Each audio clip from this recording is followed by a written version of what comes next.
Hi guys, today we're going to talk about a very important command that every dog should know and have down pretty well, and that is leave it. Now leave it can be associated with just about anything. It can be the food you dropped off the counter while you're cooking, it can be the dog that you see on the walk that your dog won't stop going crazy over, the squirrel, the leaf, whatever it needs to be. But we're going to start with food because that's the easiest way to get this started.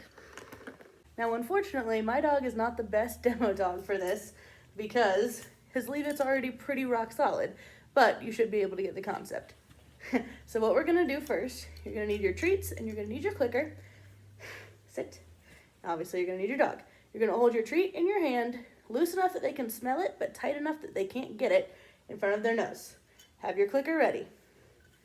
When they go for it, you're just gonna hold on. When they back off, they get a click and they get their treat. Now backing off is just the first step of what we're expecting them to do. I want him to offer me eye contact. So what I'm gonna do, is I'm gonna hold it there until he takes his attention off of the treat and gives it back to me.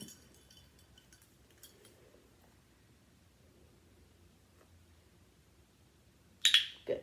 So when his eyes moved from the treat to me, that's when he got his treat. We're gonna try this again.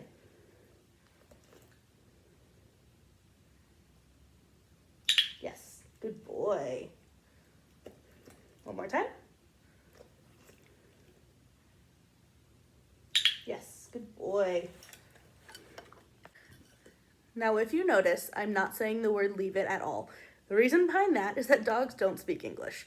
So if you just sit there and say, leave it, leave it, leave it, not only are you devaluing the word leave it, but you're confusing your dog because they don't know what it means. So you have to show them what the word means before you can introduce the word. So he's giving me the action of leave it. So now once he does it, I can add in the word. Let me show you. Okay. Sit.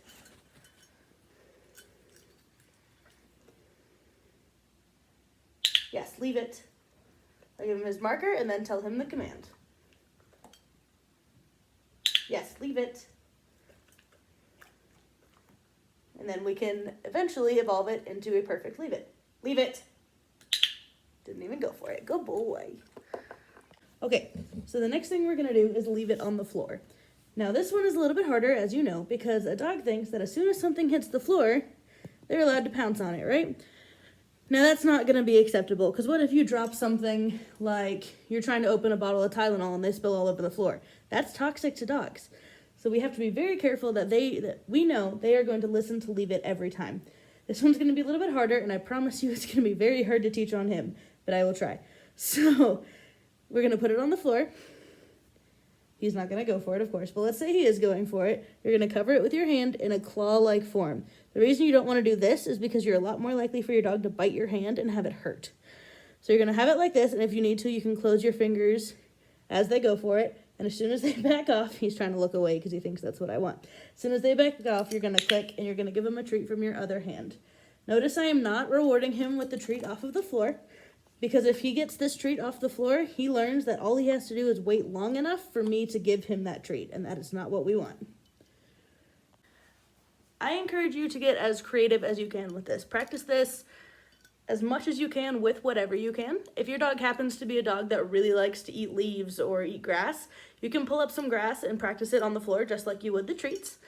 Or if you happen to have a dog that really likes to chew up your shoes, you can use the same way with a shoe. Just use your hand to protect the shoe. The next step is dropping it in the air. So once they have the treat, leave it down solid on the ground, you can start dropping it from higher heights. And that one's a little bit harder because you have to move faster. Usually I use my foot to cover it while we wait for the dog to ignore the thing that was falling.